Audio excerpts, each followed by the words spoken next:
Hello and welcome to Engine Adventures off-road review of this 2022 Nissan Rogue.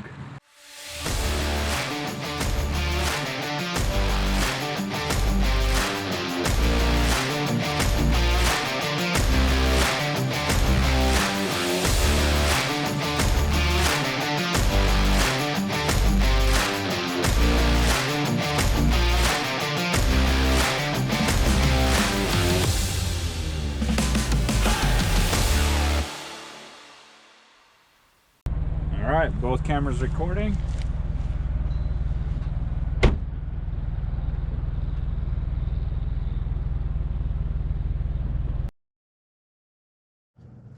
High speed off-road test. We are in off-road mode. You can see the power split here. I'll try and show that a time or two because this isn't going to be that fast. Small sidewalls on the tires, relatively small, could be smaller, and stiffer on-road suspension, not a lot of ground clearance, not going to be flying through this super fast. So we are 15 miles an hour and you can hear the brush from the center of the road there, but it's almost, oh, that it's back to 50-50, but about a 60-40 split is what it seems to be, to prefer, I should say. And then as you get down slower, I'm on the brake, but get down a little bit slower, start to accelerate, it goes to a 50-50. And then, like I said, you pick up speed and it starts to go towards the 60-40. So we are 20 miles an hour right now. Like I said, you have to slow down for the bigger bumps. Right here is where we would often maybe leave the ground just a tiny bit. Not gonna do that in this thing, but yeah, 19 miles an hour. It's pretty smooth till we get to these, and then I get nervous. So even up at 18, we're doing okay. When I drove out here, I came out at 15 miles an hour, but just to get a feel for it. And yeah, 18 miles an hour I think is about right. 20 is what we expect for an off-roader, but this thing obviously not designed as an off-roader. It has all-wheel drive for all weather conditions, and at 18 I would say that's adequate, and I probably could have gone a little bit faster.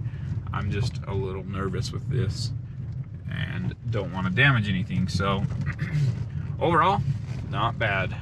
I'm now in the sun, so this might be a little bit of a pain with the glare, but I'm going to the settings and there's the vehicle dynamic control, and you can turn it off from right there. So that's how you turn off your traction control and vehicle stability control.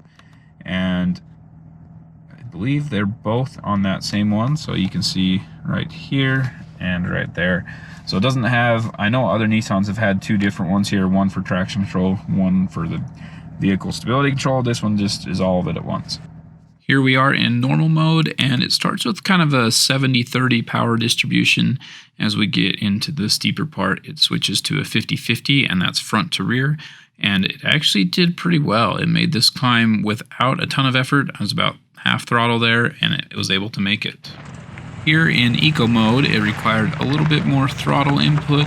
Power distribution was more 80-20 front to rear, and it transitioned to maybe a 65-35 without ever going to a full 50-50 split, at least that I could tell. And again, it was able to make the climb, didn't have to go full throttle, and yeah, did a good job. Next up, we have sport mode, and this one required the least amount of throttle input. It was actually a little bit jumpy, and the power distribution stayed closer to 50-50. It was a 60-40, 50-50 throughout the whole thing. Here in snow mode, I did have to go full throttle. It kept a near 50-50 split the whole time, and like I said, had to go full throttle because it's made for minimizing slip on wet, slick terrain. So it's not ideal for this situation, but it was still able to do it. The final drive mode is the off-road mode, and this one was actually probably the one I would choose for doing off-roading. It had a 50-50 power split and was very controlled on the throttle, not too sensitive, not too numb, worked out great. Here I just left it in off-road mode, turned off VSC and traction control, and it was about the same, honestly. It maybe did a little bit better. I wasn't going full throttle, didn't feel the engine cutting the throttle, but it was able to make this with ease. Things have changed quite a bit since I was last here, and it is rough. I can smell the CVT just a little bit. It hasn't given me any warnings, and new vehicle, 3,000 miles.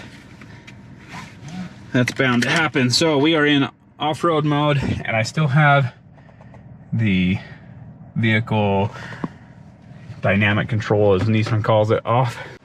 Okay, we're in drive. I'm just gonna leave it in drive. I'm not gonna adjust anything there, and I'm trying to hold the camera up here. This hill is torn up. We've had a lot of rainstorms recently. I mean, not a ton of water. I'm trying to keep you guys out of the glare, but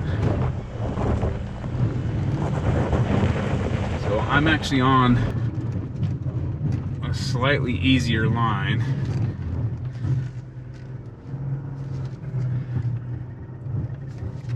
Just because it's so tore up. Holy cow. Come on, you're like 1 inch from the top. Come on, come on. Holy cow. Nissan Rogue 1.5 liter variable compression engine for the win. We're gonna try that one more time. I'm not changing any of the settings. Oh, I am locked in the first gear. There we go. Well, not first gear, but I was already in drive and I tried to put it in drive again, switched over to manual mode. Anyway, I'm very impressed. I was not expecting to make that climb. It certainly struggled, had a little bit of a rough spot, but well done, Nissan. That, very nice. Okay, we'll go try it one more time. Like I said, it's tore up, and I was nervous about bottoming out, scraping the front air dam, or whatever you want to call it. There were a few things there. I was a little bit worried that this thing would scrape, and I didn't scrape at all. So made it through that one. Maybe I was lucky the first time. We're gonna do it one more time. Like I said, CVT, I can smell it a little bit. I don't want to push this thing too hard. I don't want to damage anything, of course. It's a media vehicle. It needs to look nice for the next guy who gets it, or girl. All right, I gotta flip around with a 35-point turn here.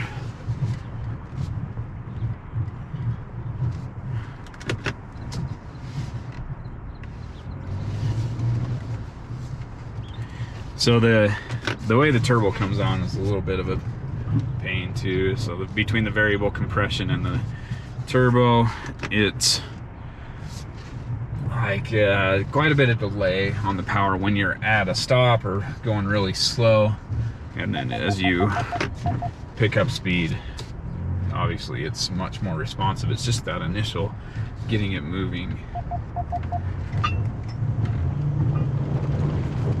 And it just seems to like claw its way up. Okay, so this first hole, I don't know how well you can see with the glare. Yeah, you probably can't see it, but anyway, just over the hood right there, that hole is like 2.5 feet deep.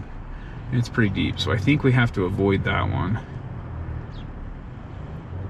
and with the front, and then we'll see if we can drop the rear into it. I'm gonna go slightly off right here. So this is going to be a really hard, the front driver's side and rear passenger side are in the air, essentially. And figured it, oh, I let off the throttle too early. Anyway, it figured it out. Full throttle. Come on, come on. A little bit of steering input. Oh man, this is terrifying. Come on. Oh, we were close. I'm gonna give it a small rest right now for just 30 seconds. Let the CVT cool. Okay, back on it. Come on, car, come on, car. Oh, it keeps cutting out. Okay.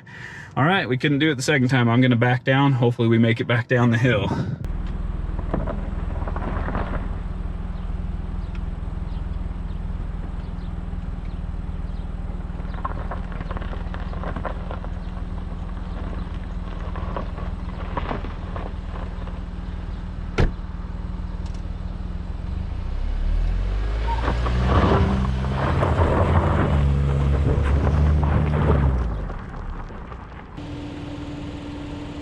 Underneath, we see not a lot in the way of protection. Lots of plastic cladding and covers and stuff like that, but nothing that's really strong metal. It is flat, not a lot hangs down low.